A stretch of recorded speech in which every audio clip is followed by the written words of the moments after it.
How to hide apps on Android without using third-party apps. Firstly, give your device a quick restart. After restarting your device, go to your home page.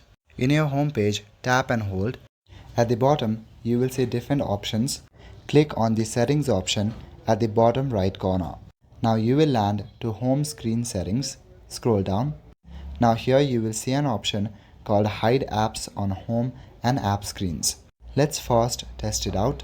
Go back to your home page. Now I'm just going to use this camera app. As you can see that this camera app is visible right here.